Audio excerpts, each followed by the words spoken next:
Hello, everyone. Welcome back to Umineko. Welcome. We've got a mysterious voice here with us. Very mysterious. Incredibly. It could be Beatrice. So, what you missed between what just happened of Beatrice being in front of the study and being like, well, don't need to see that bitch.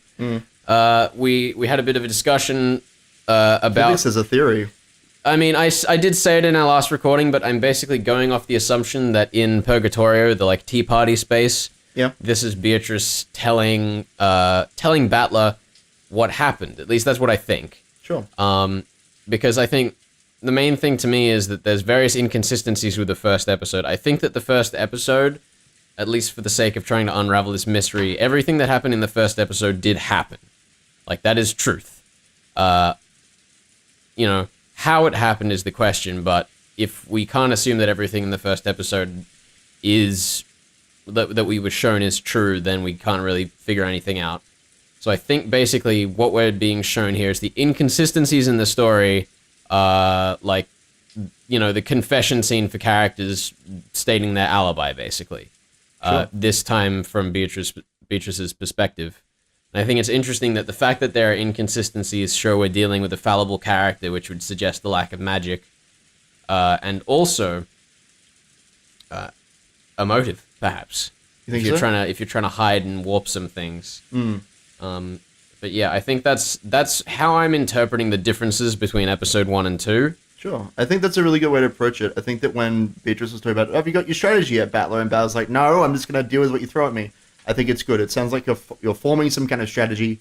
Whether it's right or not, I think we'll have to find out. But I think that it's good that you are approaching this with some, like, logical reasoning. You're not just taking whatever the novel says just at face value. Yeah. I think that's a good way to approach it. So let's continue with this mysterious voice. Who is it? Oh, it's Kanon. Excuse me, I brought lunch. Enter. Excuse me. After receiving approval, Kanon entered... It was definitely Beatrice. Kanon entered the VIP room, pushing the serving cart and they carried lunch. The servants called this room the Witch's VIP room.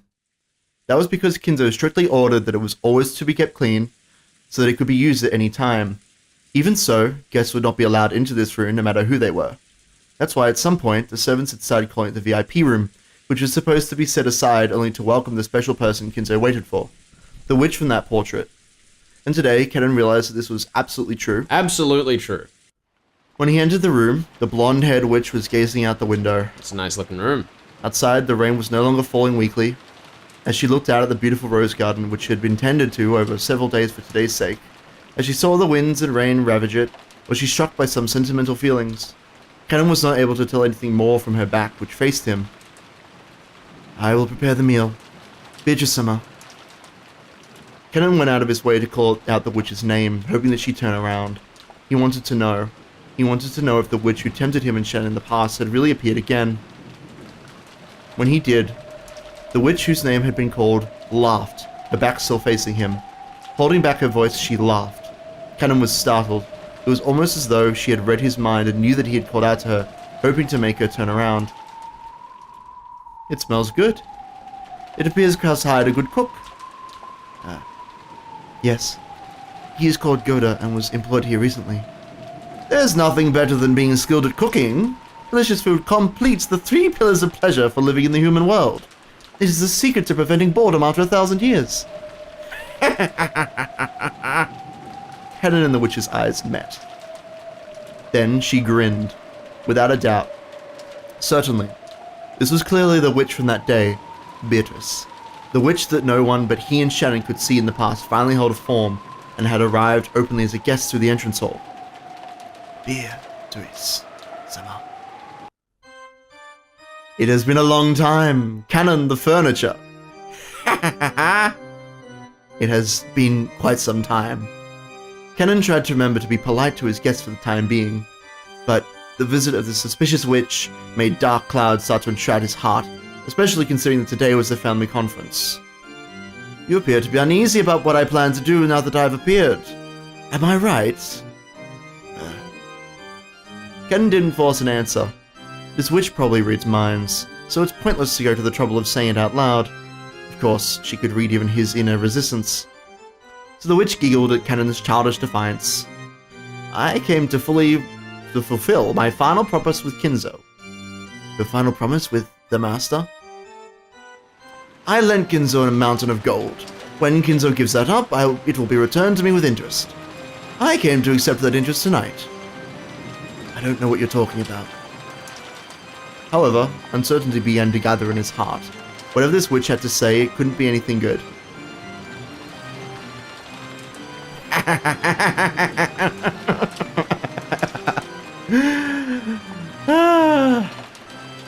There's no mistake. Whatever witches have something to say, it's never anything good. You are correct. However, like scissors, the potential of witches depends entirely on how they are used. Sometimes there are those like King Solomon who succeed in great exploits. However, most who make use of us end up meeting a cruel fate, just like in fairy tales. But Kinzo is crafty. He has incorporated even my collection of the interest into his ceremony. Is he an absurdly powerful magician who can surpass even me? Or else a mere fool possessed by madness? Amusing! Truly amusing! Kanon couldn't guess what the witch was muttering and laughing about. All he knew was that anything that made this witch laugh must have the exact opposite meaning for everyone else.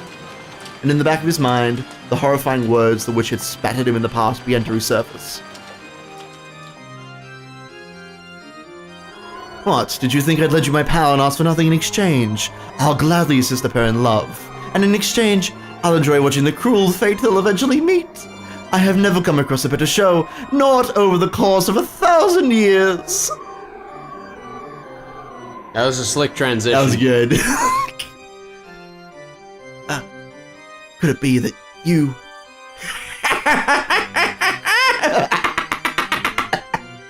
Behold the sweet fish river running through my beloved hometown. You who seek the golden land, follow its path downstream in search of the key. The witch suddenly began to recite a bizarre poem. Bizarre poem. Which we haven't come across before. It was something he remembered hearing. Could it be the witch's epitaph? There was no mistake. It was the epitaph that accompanied the portrait of the witch Kinzo had put on display. The relatives had guessed that it referred to the location of the hidden gold, but no one knew what it meant for sure.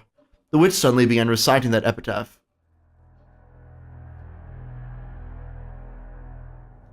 Kanon, since you are furniture, I imagine you've heard about it from Kinzo.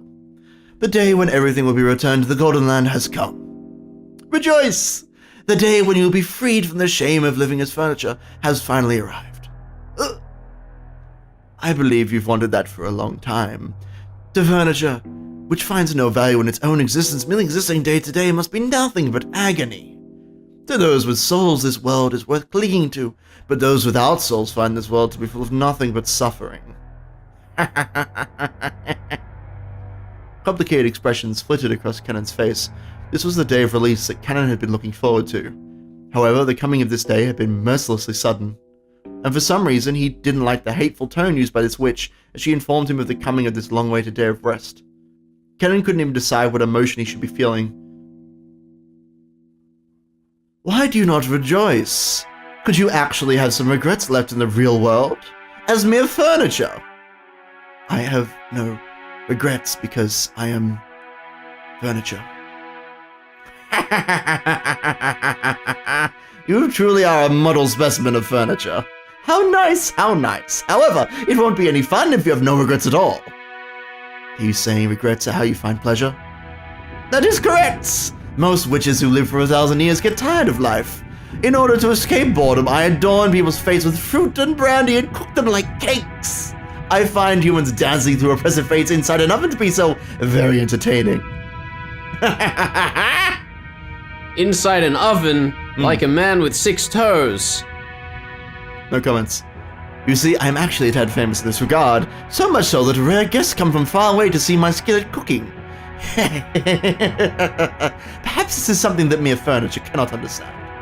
Is this Beatrice being self-aware that she's in a book right now? Is that what's going on? Kanon couldn't understand what the witch was saying. However, he fully realized that this was a terrifying being who treated the fate of humans as a show, enjoying it whenever some harm befell them. However, furniture has no soul or life, much less a fate. Pitiful furniture does nothing but serve until the day they're released from the real world. To furniture like that, the witch, who had come to release them from everything, was a being to be received with overflowing affection. Even though the day Kanon should have been waiting impatiently for had come, he was confused by his own inability to accept it easily. Why was it? The face of Shannon, the person he loved as a sister, rose to his mind. And, for some reason, Jessica's face did as well. Kanon bit his lower lip hard enough that it hurt. Thinking about Jessica like that was something furniture must never do.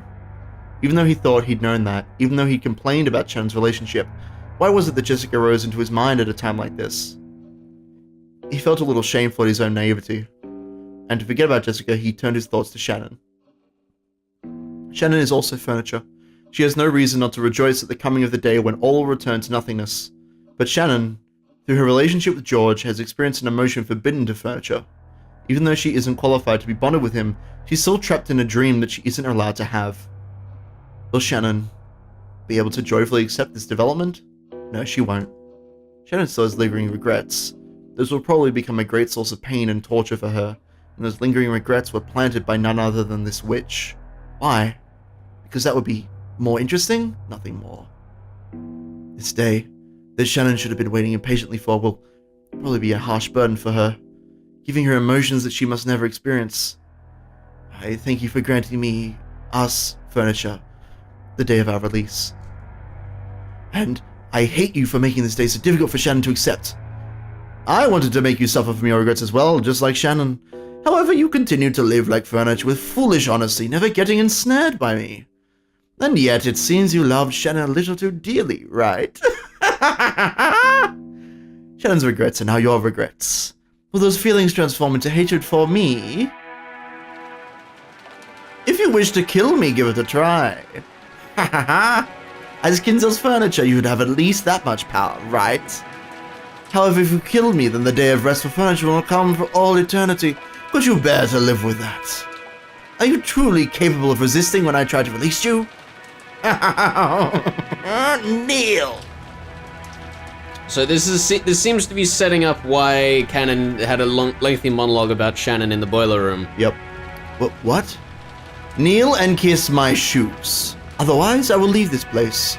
I'll go back and never show myself again for all eternity.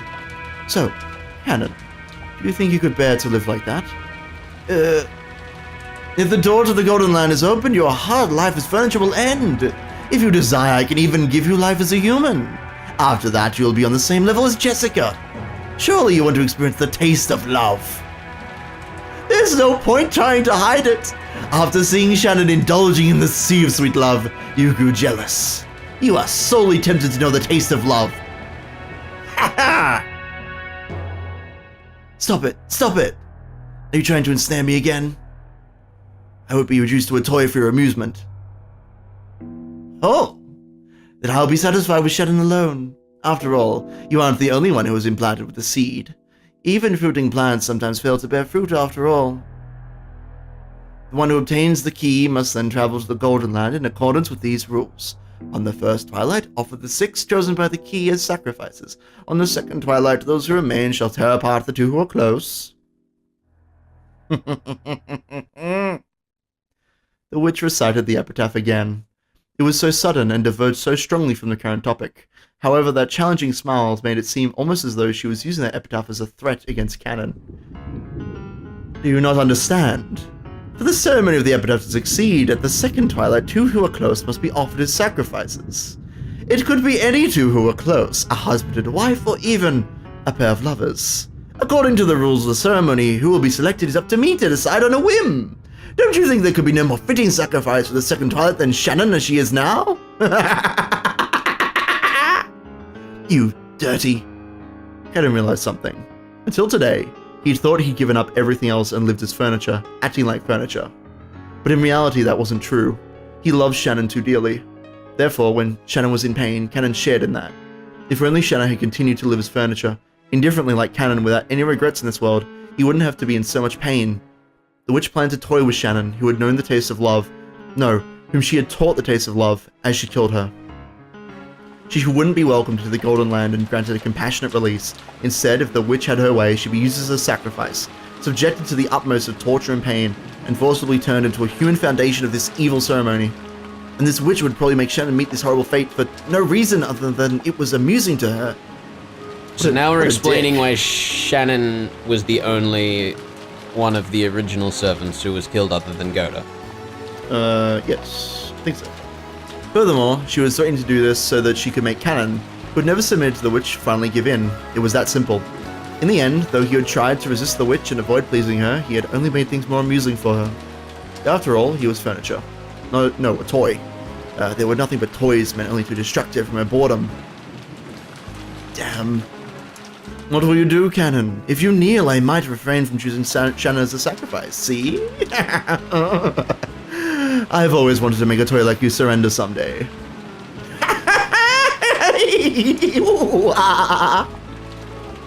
Without even a fragment of elegance, the witch sneered at Kanon and laughed indecently. That's right. She predicted Kanon's submission even before he'd made that decision himself. Kanon chose to get down on both knees in front of the witch. It didn't matter what happened to himself. However, the one thing he couldn't bear to see was Shannon, who had given him his only reason to live during his days as furniture, being toyed with. That was why kissing the shoes of the witch was an easy oath for Kanon to make. When his quivering lips actually touched the witch's shoe, Beatrice let a look of ecstasy rise to her face, then laughed with a voice filled to bursting. At that moment, the witch, who had grown bored of life after 1,000 years, was completely filled with the evil emotion that she lived for.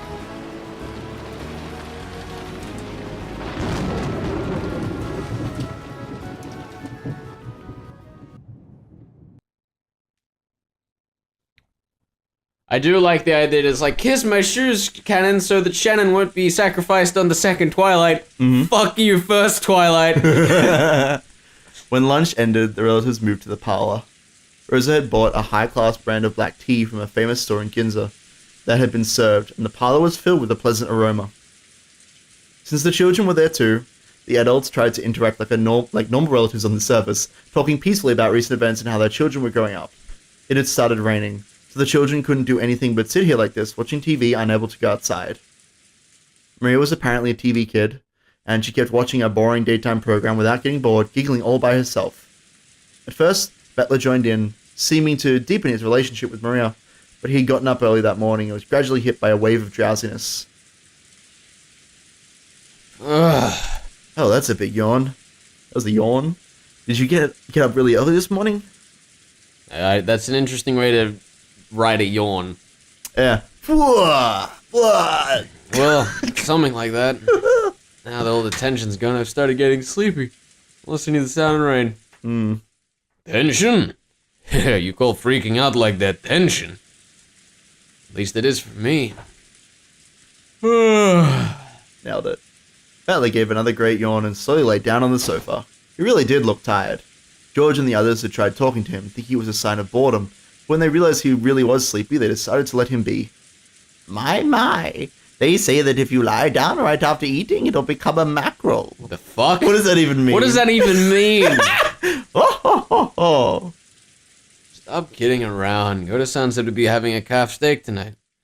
I'd make it mackerel steak. Kumasawa-san. He looks pretty tired. Could you get him a blanket?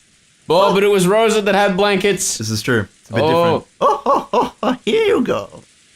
Kumasawa brought a blanket over from the shelf. The large parlor wasn't cold, but the air had gotten a little chilly. So when Battler took the blanket, he immediately wrapped himself up in it like a turtle. Oh, you really were sleepy. When would you like to wake up? I'll wake you. No, I can't say I've gotten any particular requests. You can wake me up if you need something from me. If you don't, just let me sleep forever. Night. He's gone to bed. He's too tired. I can't wait for He's been so busy him to recently. sleep murder 18 people. Ew. Battler's sleeping? A nap? A nap? Ew, I'll do it too. Fuck. I love Maria. Hey Maria, Battler's sleepy, so you got to leave him alone. Kumasawa-san, could you give us another blanket? I want a nap too. It was doubtful whether Maria really wanted to take a nap. She probably saw Battler wrapped in a blanket and wanted to do the same. When she received the blanket from Kumasawa, she joyfully wrapped herself up in it and set up camp again in front of the TV. Sheesh. And just when we'd finally gathered all the cousins together after 6 years, this guy doesn't have a clue he's the main guest of the family conference, does he? I can still hear you. It took it easy eating lunch, and there was even a typhoon and rain outside now. Oh god, don't actually fall Since asleep. I've got nothing to do, that means it isn't my turn yet. Listen, I'm a fucking method actor. Did you get that word just then? Let's go back up. I'm surprised you didn't notice it. It isn't my turn yet. I wonder about that. I'm glad you pointed that out. I completely missed that. Because I'm going to be honest, when I was reading this, that was the line that pinged me on what was weird about this act so far. Yeah. We've had very little battler. It's not his turn yet. If you have a passive attitude like that and never do anything unless something else happens, your life will be pretty boring, right? No, that's not what I mean. How should I put it? Times like this, I like to think about it this way. It isn't my turn. If this were a play, it wouldn't be my turn to go on stage, so the best thing to do is stay on the wings of the stage. You're always the main character of your own life, right? We should write it down in a book and call it Umineko. And put it in a message bottle and send it out to sea. Why are you acting like you're in a supporting role? You've got to move forward by yourself and get up on the stage. That's not what I mean. I'm trying to say it's not my turn yet. Sorry, I'm sleepy and my mind's a mess. Give me a break. What the fuck is that? Manya. No kidding. You're so sleepy, you're spouting nonsense. Let's leave him be for now. Hey, I can't let him get away with saying crap like that. You're always the main character in your own life. I've got serious issues with Bettler's life philosophy and I need to impose my own upon him. He's just half asleep. Don't take him too seriously. It's just that lack of guts, not wanting to go on stage just because you think you can't be the main character. Something about it just pisses me off. I should take him and have a tea party and explain all of these things to him. Jessica's like, we're gonna all be murdered by the end of this episode, pal. If you could get up and do something, that'd be great. With distant eyes, Jessica gazed out the window at the grey rose garden obscured by rain. When she put her forehead up against the glass, the pleasantly cool sensation seemed to chase away memories she was trying to forget. I feel like this also happened, this putting your face up against the window. This happened right after 6 people were murdered, and Jessica was like, oh, it's too much, and stuck her face against the window. Maybe. So it just wasn't your turn yet, is that it? Just when will you get up on the stage? In that case, who the heck is the main character on this stage? That's a good question, That's a great question. Narrator. Let's get this fucking mouse off the screen. I keep forgetting that. I've been getting a little upset. Oh, shit! I've been getting a little upset with myself at leaving the mouse on screen. Oh, that background is getting more distorted each time we see this. It's fantastic. Dang, it's like you think you can do whatever you want. What the hell is all this? It's all screwed up. Yeah, Bella. Pipe on! We're back.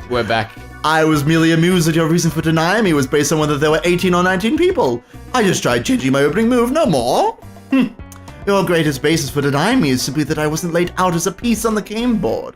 So all I have to do is start by focusing on that queen, like this. Isn't opening the road for the queen on your first turn one of the classic moves in chess? Quit playing around. There's no way I can accept something like this, right? No way. Which came in, walking right through the entrance hall, you say? No way. Don't mess with me. No way. What's this? In the last game, I gave you incredible freedom in making your moves, correct? This time, all I'm doing is moving my pieces in response to your moves. Are you already giving up right at the start? You bastard, don't mess with me. Like hell I'd give in. Great move, go ahead, just move however you like. Okay, so your turn's far from over, is it? Move however you want. Form a huge battle formation while you still can. I'll definitely withstand you. I'll definitely corner you. Come at me as best you can. I don't want you to have any excuses. You aren't even close to making me accept something like a witch. Funny voice. I love it. That's right. Just now it looked like Maria's candy was fixed with magic. Was it But though? You might have actually just had another one of the same candy hidden in your pocket. Damn! Also, you're a fucking witch. Oh! And switched them with that little show making it look like you'd fixed it with magic. Damn. Yeah, that's right. That has to be it. It's useless. It's all useless. Rosa saw the moment when the candy split into butterflies, correct? Who cares about that? That's a hallucination or a trick. Or maybe she just saw it wrong.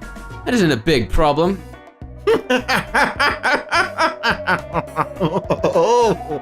So you throw out the part you can't explain as trivial. I see, is that your move in response to mine? You've dug your own grave! Oh, show me your butter! It's your turn yet. Allow me to make my move for a little longer. It has barely begun. The turn of the witch. Fucking Beatrice. God I love damn. her. She's so good. She ain't handling this shit, Bella. You ain't even on her level. I like to imagine that Beatrice is actually just calling him Fight Man. Fight Man the entire time. Yeah. Fight Man, come at Show me a Fight Man! It's literally Fight Man versus Golden Witch. I love it. When they started hearing Battler's snores, the relatives went their separate ways, leaving the parlor and letting Battler sleep in silence. Even though it had been so lively in the parlor with so many people gathered there, when all of them scattered at once and were swallowed up by the vast mansion, it created an eerie silence with no sound except that of the rain.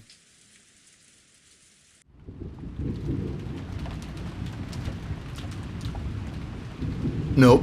This is the rooms in the mansion, right? Yeah, it's one of the, like, extra rooms Yeah. they've had. Yeah. I haven't met a person like that even once. Oh, right. Kaneki? I haven't met them. Kairi-san, is that true? Even I only greeted her briefly when she came into the entrance hall. She looked like she was a bit over 20. I told her my name, but she didn't tell me hers. She was being guided by Genji-san, and I saw her go up to the second floor. So would it probably be faster to find Genji-san and ask him directly? Still, what a strange turn. Oh, there it is again. Of the witch. I won't unnotice any reference. Yeah, it's great. The mystery woman had spoken to Kairi. Without naming herself, she sneered that Kairi should have had a vague idea as to her identity. That brought someone to mind. And then there was her lookalike, the witch in the portrait. There it is. What's with this new version of the portrait? I don't know, it's just her. She's just hanging out on the portrait, it's fine. She's Beatrice. Was this person trying to say she was the witch of the portrait herself? I realized she was probably laughing at me for that reason. Even though it was our first meeting, she spoke as though she knew I'm your second wife. Aneki, you really don't know anyone like that? You talk too much. I've never seen a blonde woman like that go in or out of this mansion. That kind of thing doesn't matter. The problem is what happens if that woman starts calling herself Beatrice. She starts calling herself the manager of father's assets. Or maybe she plans to call herself his mistress. No, her mistress's daughter, and demand that she get a share of the inheritance. Either way, I've had one heck of a joker slipped into the deck. Nissan bring her here. Or did father... This is bad. We thought we could manage something if we could coordinate in our talks, but this takes us back to square one. I don't know what kind of schemes you've been making when I'm not around, dear, but it looks like we've been given a little time to form a counter-strategy. Yeah, better have some time to prepare. Then to have that blood-haired Nay-chan suddenly appear at the dinner table and scare the shit out of us. Until we know why she's appeared, there's a limit to the kinds of counters we can make. What could she be after? Isn't it obvious? She's going to claim that she's the rightful heir to father's inheritance. Father is still captivated by Beatrice. If he had a daughter with her, you can bet he'd want to leave all his fortune to her. She might even thrust some strange will in front of us. If we take it to court, we could probably claim a quarter or a half. So, an eighth? Yeah, an eighth. But it'd probably be impossible to divvy out the inheritance until that's settled. Oh, she's not good at math, okay?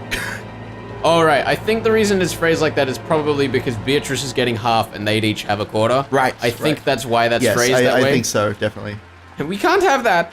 I can't, and neither can you, Rudolph. And the same goes for you, Rosa. Right?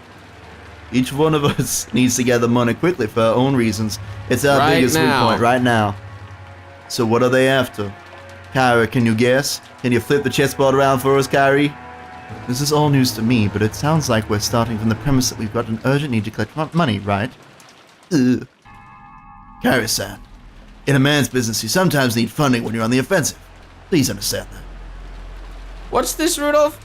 You didn't tell Kairi-san about it? Sorry, I wasn't really hiding it. I was kinda... Yes. It's alright. If you decided this wasn't something you need to tell me about, I won't press you about it right here, but later I will kill you. What's more important is finding out what this Golden Witch is after, right? Yeah. Now that you know what we know, can you see how the enemy might come at us? Rudolph had a certain measure of trust in Kairi's unique thinking technique, chessboard thinking. Of course, it didn't give him any more peace of mind than fortune-telling, but every time Rudolph was polishing up some important strategy, he gave a great deal of thought to Kairi's advice.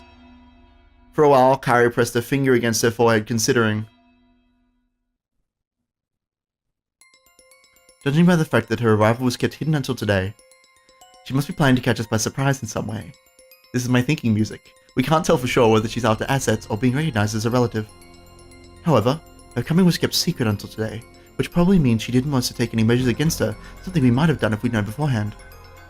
So her goal is probably something that could be hindered if we were to take measures against her. This track just every time it plays sounds like something straight out of like Knight Rider. It's great. It's just like Dun dun dun dun dun. that electro bass is just too much for me. Someone's about to bust through a wall. It's happening. Yeah. Where were you up to? I just finished it. There we go. Understand? I get it. So if she had a will that Feather had already written, or something, I was like, Feather had already written, something that could prove that she's a blood relative. If she had some unshakable, rock-solid proof like that, you'd think she'd announced it beforehand. That's right. On the contrary, since we're in a position to doubt her, she should have brought a lawyer and expert and thrust some completely undeniable proof before us, if she could. So, the mere fact that she's launching a surprise attack shows us that foe can't win with a frontal assault. Makes sense? So this is in direct counter, clearly, to what Battle is saying about, like, amass a great force against me. Absolutely. Makes sense. If a trump card can win no matter what, it's best to play it out in the open. If you play it in a roundabout way, it might end up weakening its impact. Skipping to the conclusion, we can probably expect to be faced with some huge surprise. Don't skip everything to the conclusion. She already skipped. Everybody's already dead. Kairi. Rip. Something related either directly or indirectly to the inheritance problem that's on everyone's minds, our opponent probably plans to overawe us simply by the impact of this shock. However, no matter how great the impact might be, it cannot be absolute. In other words, we have enough leeway to take advantage of this. You've really got brains. Even understanding just this much is really reassuring. In other words, you're telling us not to get sucked into our opponent's pace. In the end, it's an extremely simple conclusion. No matter what our opponent brings up, we should deal with it calmly without rushing things. This is just the very first step in the art of negotiation. The art of the deal. Yeah. You really can't say you predicted your opponent's thoughts with just this. Come on. Just like usual, that was pretty good. Now that we know what we got a little leeway to attack, it helps us relax a bit. What we don't know is how she's connected to Krasny-san. Will it be a surprise for Krasny-san too, or was he actually the one who called her here in the first place? If it's the latter, that might make things very troublesome. That's right. Secretly calling a mystery woman on the day of the family conference.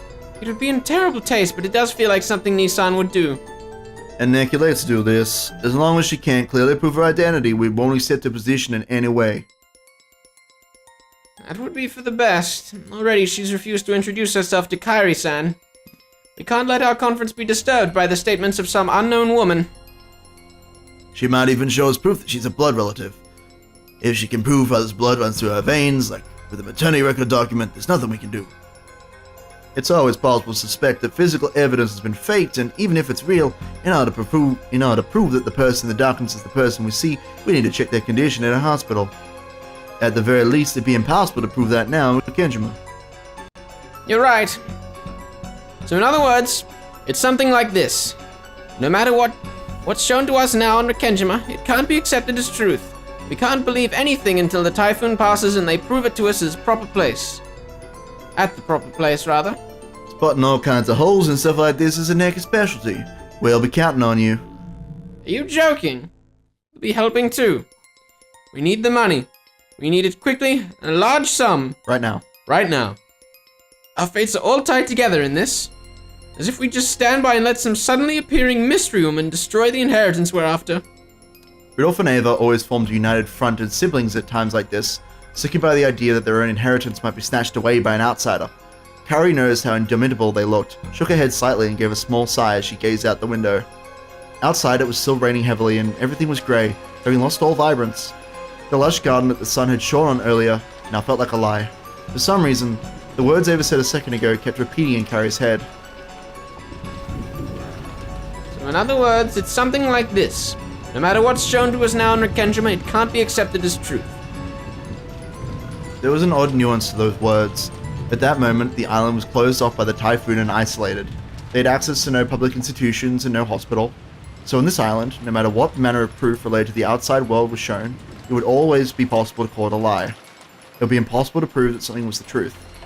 Now that they were isolated from the outside, all truths whose proof lay on the outside world would be called lies. So does that mean that right now, on this Rekenjima, no truth exists at all? Does it mean that everything will now be ruled by lies alone? It almost gives the illusion that we've left the human world of truth and have been shut away inside another world, one of lies. Oh shit. Harry remembered that woman's appearance one more time. She remembered about both what she had looked like and the witch of the portrait. On this island, which had been cut off from the world of humans and shut away in the world of non-humans, a non-human being has come to visit. Harry couldn't think of the smile that appeared on the woman's face as anything other than a portent of misfortune. I get the feeling my chessboard thinking's missed the vital premise, one that'll be necessary to understand that misfortune-bearing smile. Yes, that smile made me feel as though someone inhuman was mocking me. I based my reasoning on the assumption that our human opponent is a human like us. However, just like this island is now, she may be a being that isn't human, and human values may not matter to her. If that's true, all of our reasoning is useless. For what reason has the witch been invited here today? Only one thing is certain. Now, in this instance, she's staying somewhere in this vast mansion. Oh shit. The world of lies. The Damn. world of lies. It's fucked up. Oh, I'm excited. Maria, around lunchtime today, we met her outside, right? A woman. Who was she? Ooh, I said it over and over. Beatrice. Maria, did you ever meet Beatrice before that? Ooh, What? Rain stopped. I've met her every year. Every year? In this mansion on Rekenjima? Ooh, I don't know what "ooh" means. Is that true? yes. How long have you been meeting her? How many years ago did it start? Ooh, I don't know. You don't know? What do you mean? Was it last year? 2 years ago? Longer than that. Ooh. Rosa was astonished. Only Ashumi family mansion existed on this island, so there couldn't have been any humans other than themselves here.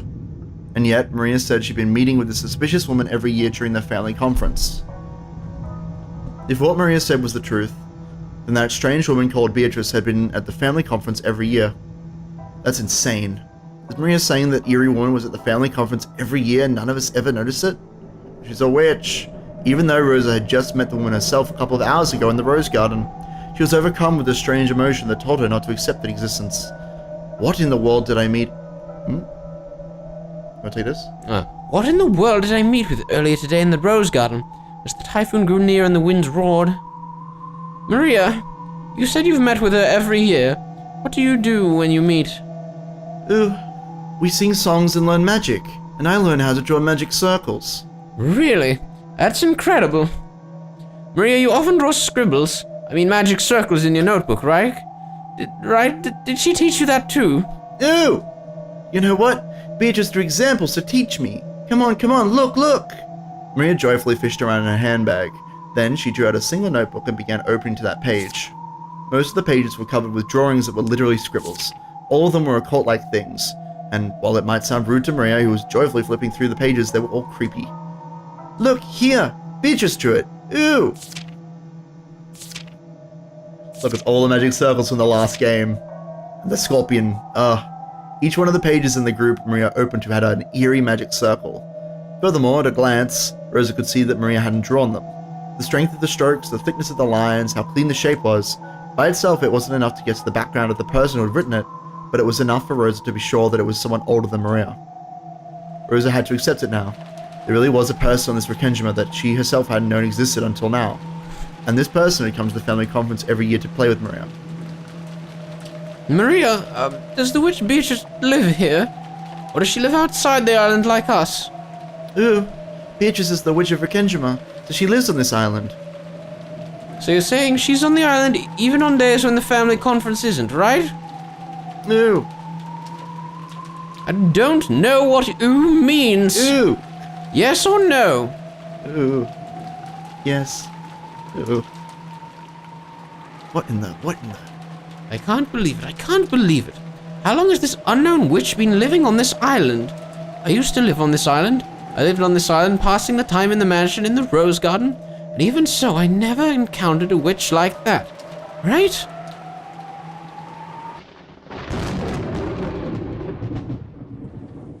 Mama? Mama? What's wrong? Mama? My head hurts. I was probably getting a little struck by mixed up with my emotions from my memories when I was a little girl. When I was young, I was terrified of the witch, unlike Maria. So for me, the name Beatrice was a synonym for terror. Surely my fear from those days has been revived by the appearance of a woman going by that name. She can't be a witch. She's obviously a human calling herself Beatrice, right? That's right. That witch entrusted me with an envelope. What in the world could that be? Rosa pulled the Western envelope out of her pocket. Oh shit. Was that that's not the tip sound, is it? No. It was one of the envelopes that bore the Oshumia family crest, which Kinzo used for his personal letters, and its red sealing wax had even been sealed by the head's ring which Kinzo held, which meant this envelope belonged to the Oshumia family head. In other words, it was from Father. Why was a woman calling herself Beatrice holding it, and why did she give it to me? That's right. I'm sure she said to read this aloud at dinner. What in the world could be written inside? I don't know, Natsui. You know what? A sense of uncertainty gripped Rosa, as if opening this envelope might let loose an incredible misfortune. However, at the same time, a little curiosity sprouted up too, urging her to find out what was written inside before the other siblings could. Using common sense, one might guess that it contained a huge decision somehow related to Father's inheritance. Actually, since she'd received it from a woman who called herself Beatrice, there simply had to be some connection. Does it mean this person wants not just the 4, but a total of 5 people to be included in the inheritance? I need a large sum of money, and I can't wait long. I feel like such a sinful daughter for discussing Father's inheritance while he's still alive. But this is no time to spout off cheap ideals. I've even colluded with Rudolf Nissan and Eva Nissan in order to get some money out of Kras Nissan. Coming from that position, I can't help but see the appearance of a witch as a sign of approaching misfortune. What could be written in here? I'm sure it's something frightening. Shall I read it secretly myself first? The witch requested that it be read at the dinner table with everyone gathered. But if that's what she wanted, why couldn't she just read it aloud herself at dinner? Why did she go to the... Oh, no. Why did she go to all the trouble of entrusting it to me? Simply put, is it because she doesn't mind if I read it secretly beforehand? It'd be better to secretly read the contents first. I understand that'd mean breaking my promise, but this is no longer the time for cheap ideals. Depending on the contents, I should probably discuss it with Eva Nissan and Rudolf Nissan too. They're always really good thinkers when it comes to this kind of thing. When I gulped and put my hand to the red sealing wax, something suddenly pulled up on my sleeve and I let out a small scream. What? Maria! Don't scare me like that. What is it? Ew. You mustn't. Huh? In Maria's expression was the same portent of misfortune she'd felt from that witch, and it sent a tingle up her spine. Beatrice told Mama to read that letter during dinner. You mustn't break your promise with a witch. That's not it. I just wanted to look at the envelope for a second. I'll keep my promise. After all, I always tell you to keep your promises. Of course I keep my promises. Yes, Mama's a good girl. That laugh... It isn't cute, so stop it. Ew. Come to think of it, you received a letter too, Maria. What was written inside? I haven't opened it. Beatrice said I mustn't open it until the time to open it comes. So I'm taking good care of it. Ew. I see. Wait. So Maria put it on the table, supposedly, is what we're getting here. Right? Wasn't that the one that she read at dinner? Well, no, because Rosa has that one. I think. You think so? Because Rosa didn't have a letter. Yeah, I think it's been switched. Okay, maybe. I know. We'll have to find out. Ew. I don't think I read that, but oh, whatever. you never did. Yeah. You didn't listen well to what Beatrice said, don't you, Maria? Ew! I am Beatrice's disciple, so I listen well to what my teacher says. I see. Rosa realized something. Mixing with Maria's gaze was the glint of someone that wasn't her. If Rosa broke the rules and opened the envelope here, Beatrice would definitely learn of it. Because Maria was the witch's disciple. Maria was in contact with the witch. I'll keep my promise. So tell Beatrice not to worry, okay? Ew! I'll tell her. Hey, Maria. If I wanted to speak with Beatrice, how could I meet her? I don't know. Beatrice is very fickle, so she always appears suddenly. I don't know a way to get her to meet me. But, you know, she's always watching me. So if I get in trouble, fucking wind again. she'll definitely come and save me afterwards. She's definitely erased her form and is hiding close to me. Don't I always tell you to stop laughing like that? Oh. Rosa reflexively hit Marie on the head. That put a stop to Marie's laughing, but it wasn't able to erase the color that had risen to those eyes, a color that seemed to bear a portent of misfortune. Rosa swore. She swore that, at least until they left this island, she would not leave Marie alone. She couldn't allow an unknown being to make direct contact with her daughter any longer.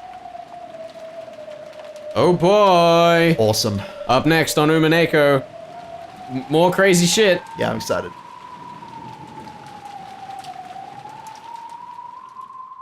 And the clock moves forwards.